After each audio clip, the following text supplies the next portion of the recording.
ఉత్తమమైన ఆత్మ గురించి మాట్లాడబోతున్నానండి. మనమందరము దానియేలు గ్రంథము 6వ అధ్యాయము 3వ వచనం తీద్దామా? దానియేలు గ్రంథము 6వ అధ్యాయము 3వ వచనము.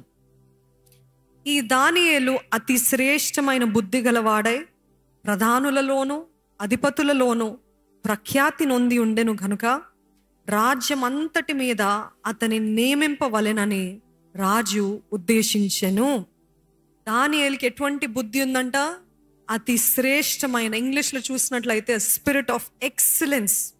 అందుకే బుద్ధి గలవాడై ప్రధానులోను అధిపతులోను ప్రఖ్యాతి నొంది ఉండెను కనుక రాజ్యం అంతటి మీద అతని నియమింపవలెనని రాజు ఉద్దేశించెను. See, the spirit of excellence will always honour you.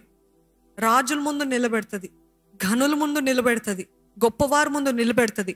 ఆ ఉత్తమమైన బుద్ధి, అతి శ్రేష్టమైన బుద్ధి కలిగిన వారిని అంట దేవుడు హెచ్చిస్తాడంట.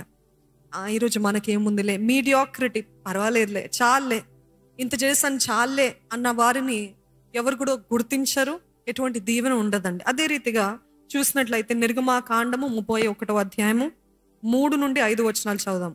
నిర్గమాకాండము 31వ అధ్యాయము 3 నుండి 5 వచనాలు.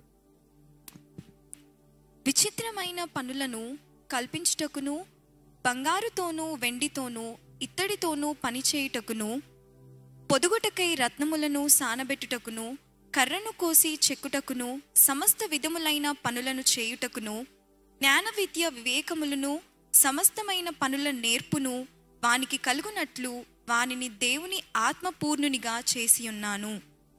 దేవుని ఆత్మపూర్ణునిగా చేసిన్నాను. ఇక్కడ ఎవరి గురించి మాట్లాడుతున్నారంటే బెజాలెల్ అని ఒక వ్యక్తి.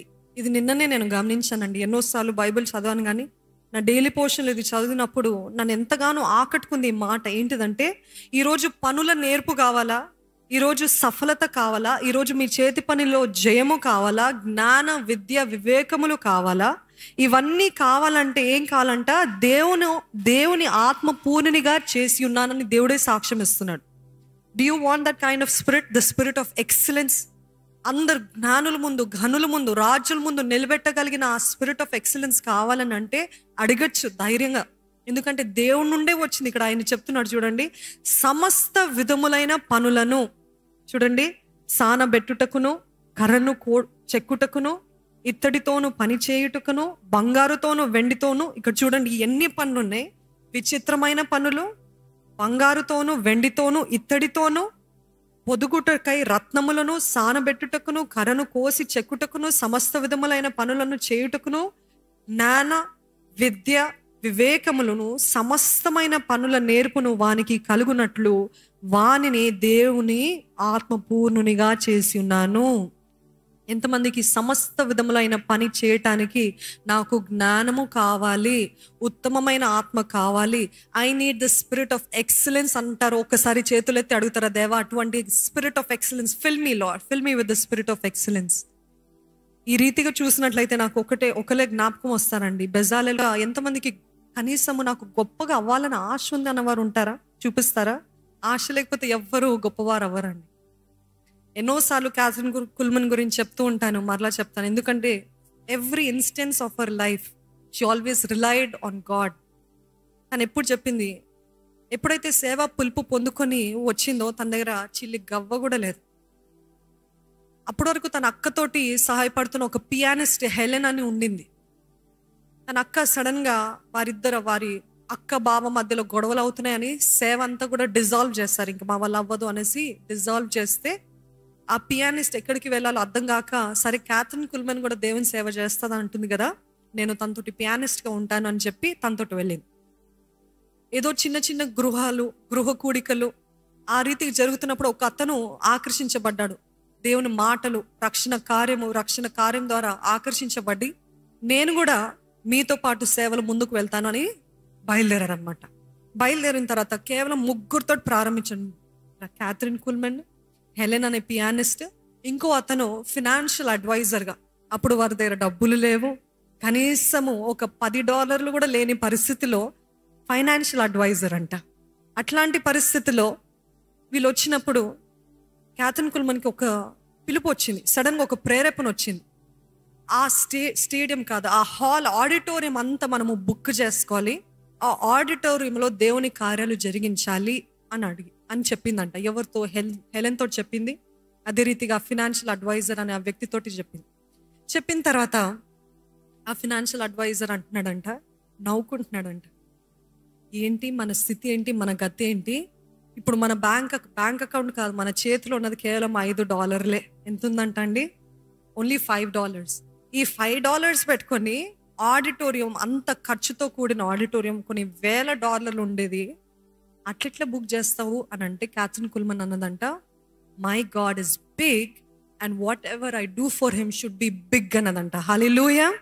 నా దేవుడు గొప్పవాడు, నా దేవుడు పెద్దవాడు, నా దేవుడు ఘనుడు, కాబట్టి దేవుని కోసం ఏది చేసినా ఘనమైన రీతిగా గొప్పగా పెద్దగా చేస్తాను. కానీ నేను దేవుని కోసం పెద్దవాటిని తలపెడితే దేవుడే ప్రొవిజన్ అనుగ్రహిస్తాడనే విశ్వాసంతో నిజంగానే తలపెట్టింది. అడ్వర్టైజ్మెంట్స్కి ఇచ్చింది, రేడియో స్టేషన్స్లో అనౌన్స్ చేసింది, స్ట్రీట్స్కి వెళ్ళి అనౌన్స్ చేసింది, ఇదిగో ఇక్కడ మీటింగ్ జరుగుతుంది అని. అనుకున్న రీతిగానే విశ్వాసముతో అడుగు ముందుకు వేసిందండి. ఆ ఆడిటోరియం అంతా కూడా నింపబడ్డారంట. హల్లెలూయా. దానికి కావాల్సిన ఖర్చులు కూడా దేవుడు ఇచ్చాడంట. అందుకే నేను అడుగుతున్నాను, do you have the desire to do something big? ఈ లోకంలో, ఈ జీవితంలో గొప్పది నేను ఏమైనా సాధించాలి, గొప్పదాన్ని అవ్వాలి, కనీసం ఆశ కూడా లేదా?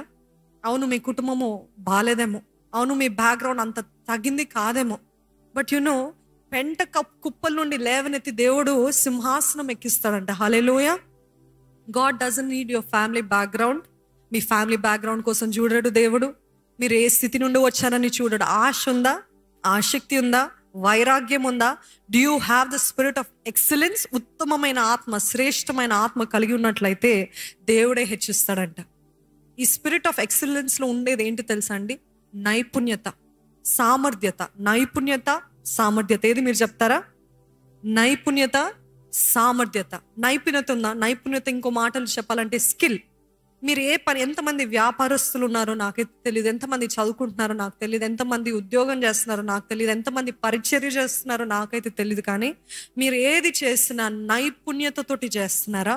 సామర్థ్యతతో చేస్తున్నారా? వీటితోటి చేస్తున్నట్లయితే నిజముగా దేవుని ఆశీర్వాదము క్రమక్రమంగా ఉంటుందంట. ఇంతే క్రౌడ్ కదా, ఇంత మటుకి చాలు, ఇంతమందే కదా, దీనికి ఎందుకు అంత ఆర్భాటం అని చెప్పొద్దండి. నైపుణ్యతతోటి ఏది చేసినా దేవుని యందు మహిమకి, దేవుని మహిమ కోసం అన్ని చేయాలంట. నైపుణ్యత, సామర్థ్యత.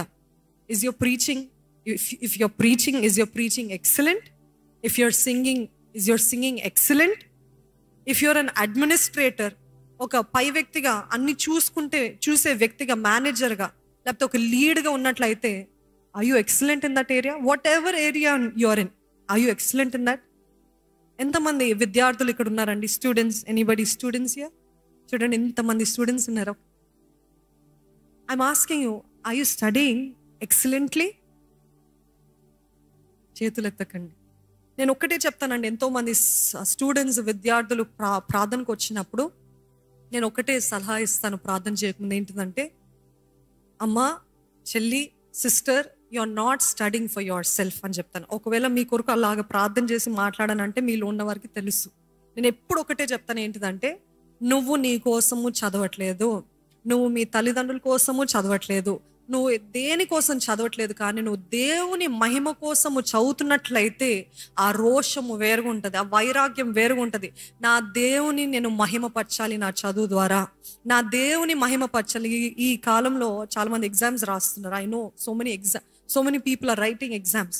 వాళ్ళందరికి ఇచ్చే సలహా ఏంటిదంటే, మీరు చదివేది మీ కోసము కాదు, మీ తల్లిదండ్రుల కోసం కాదు, ఎవరి కోసం కాదు. ఎందుకంటే నేను టాపర్ అయితే అది ఎవరికి మహిమ? దేవునికి మహిమ. మనం అత్యధికముగా ఫలించినట్లయితే ఎవరికి మహిమ? దేవునికి. గత వారం చూసాము, మనం అత్యధికంగా ఫలించినట్లయితే అది దేవునికి మహిమ. కాబట్టి దేవుని యందు మనము చదవాలంట, దేవుని యందు ఆసక్తి కలిగి ఉండాలంట. ఈరోజు చదువులో కూడా దీవెన కావాలంటే మొట్టమొదటిగా నేను ఇచ్చే సలహా ఏంటిదంటే, మీరు చదవక ముందు కనీసం ఒక అధ్యాయం అయినా ధ్యానించండి. పరిపూర్ణంగా ధ్యానించి అప్పుడు మీరు చదువు ప్రారంభించండి. దేవుడు చెప్పసఖ్యము కాని జ్ఞానముతో, మెమరీ పవర్తో, అండర్స్టాండింగ్ పవర్తో దేవుడు మిమ్మల్ని నింపుతాడండి.